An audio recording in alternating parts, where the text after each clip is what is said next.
I'm Matt with eTrailer. Today we're going to be talking about the Stromberg Carlson Cargo Carrier on the back of our 2024 Jeep Wagoneer L. Now this is going to be a great option for you if you're looking for a type of carrier that's going to be a little bit easier to load and unload, especially if you have those heavier items, or if you just want to keep any items that have a lot of extra dirt and grime on them out from the back of your vehicle. And one of the big reasons why I recommend this for your heavier items is going to be because this has a decent weight capacity to it. It's going to have a capacity of upwards to 500 pounds as the max. Now it is important you just check what your vehicle and your hitch are rated for and go from the lowest rated component. But what's great about this one compared to other cargo carriers out there, they typically have a rise to them. And a rise is great for a lot of other vehicles because if they're a little bit lower to the ground, it's going to make sure you don't make ground contact. With the Wagoneer L, this is sitting up high enough where we're really not going to have that issue. If anything, if you have a rise to your carrier, it's going to make loading those heavier items a little more difficult. So when we have something lower to the ground, when we're trying to move our generator for a trip, this is going to make it a little bit easier for us. But I know I mentioned that we can fit some larger items back here. Let's get a few measurements to see what we can fit. So the first measurement I'm going to get is going to be that total width we have. So going from the interior walls, this is going to be about 60 inches. And going for the length, that's going to be about 23.5. And the total height, that's going to be just about 3 inches.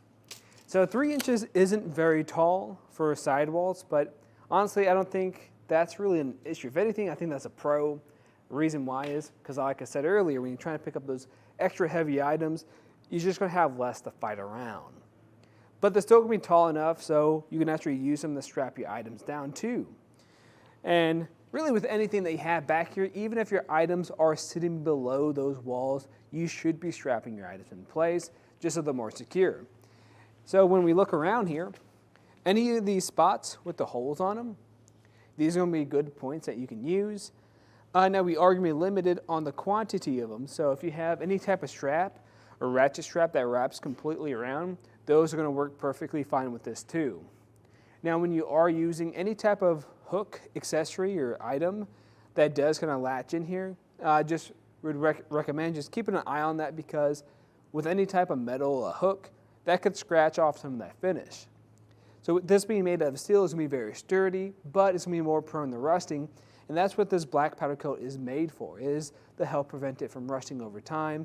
So you just want to make sure you protect that finish some. Another spot you want to be a little bit wary of is this mesh on the bottom. This mesh is giving us a more consistent wide footprint, so if we have any smaller items, they can fit on here just fine. Now if you're using this to tie off to or hook onto, after a long period of time or using it or you're putting a lot of strain on here, that can warp. So I don't recommend using this to tie your items off to. And another thing we want to really focus on is the max heights. Now there really isn't a max height set to this, but you will have a max height of when it's going to start to block something.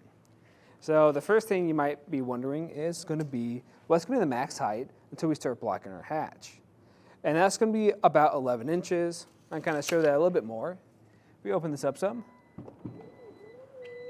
Right about here is going to be the point where you're going to start making contact with your hatch. So keep it below that. And the reason why you might want access to the back of your vehicle, scenario that might come up is if you're doing any type of camping. Let's say you do have your generator back here. It's pretty heavy. Most generators are going to sit above 11 inches. So the only way you're going to be able to access this hatch, to access your more weather-sensitive items that you might have back here, maybe some snacks, is going to be by removing that generator and getting it out of the way. But if you find yourself not going to be likely of accessing your hatch, or maybe whatever you have back here, once you reach your destination, you're going to be removing it right away. Another thing you might be kind of wondering what you're going to block is going to be whatever's on the back of your vehicle. One of those being your license plate. If you have items at a maximum of 16 inches, you're not going to block your license plate at all. And if you keep it right around 16 inches, you're only going to block a little bit of your backup camera. It'll still be pretty visible, depending on how you stack things on the back of here. Our ground clearance. There's actually a bolt that sticks out a little bit here. That's going to be around 20 inches. Even if you load this up quite a bit and it drops down maybe an inch or two, you really shouldn't have any issues, even if you're going up those steeper inclines. Now for the total distance that's sitting away from your vehicle, this is going to be just about a little bit over 28.5 inches, which is actually pretty compact for a carrier this size.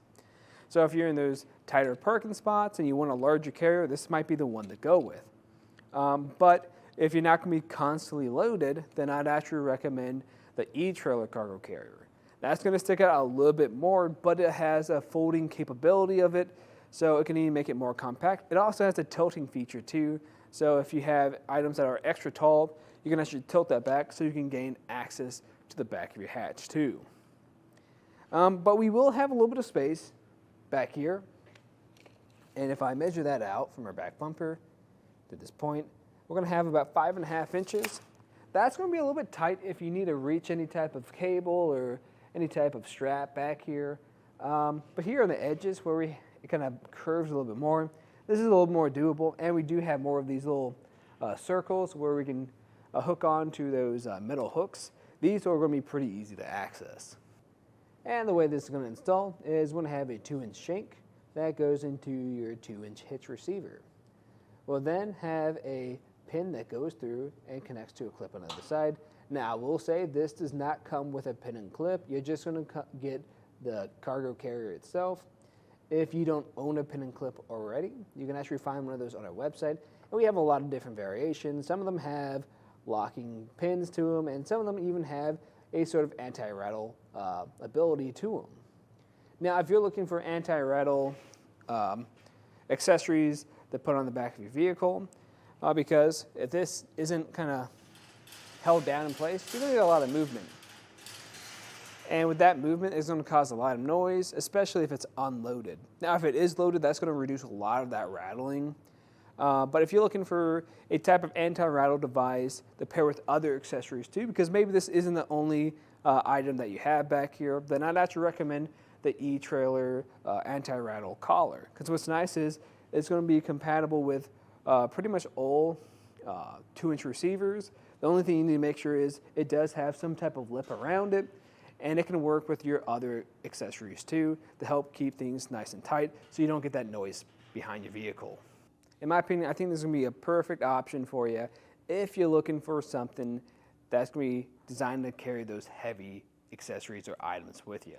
Because you're not going to have to lift it up too high to get it in here compared to those other type of cargo carriers that have a little bit of a rise to them, or they have a little bit of higher sidewalls. Now, if you're the type of person who plans on going on a lot of vacations, or you have something coming up here pretty soon, because maybe all the seats in your vehicle all are taken, and if all those seats are taken, you probably have a lot of luggage to come along with them. If that's the case, you're going to need an extra spot to store them, and when you get to the hotel, you're probably going to be taking that inside too.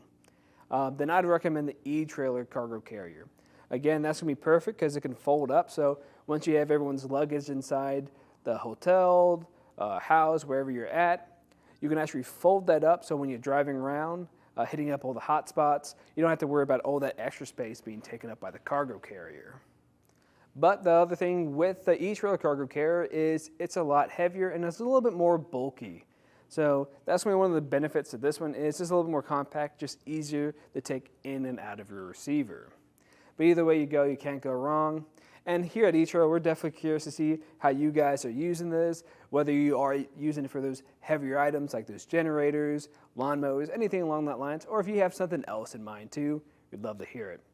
But again, that's just a look at the Stromberg Carlson Cargo Carrier on the back of our 2024 Jeep Wagoneer L.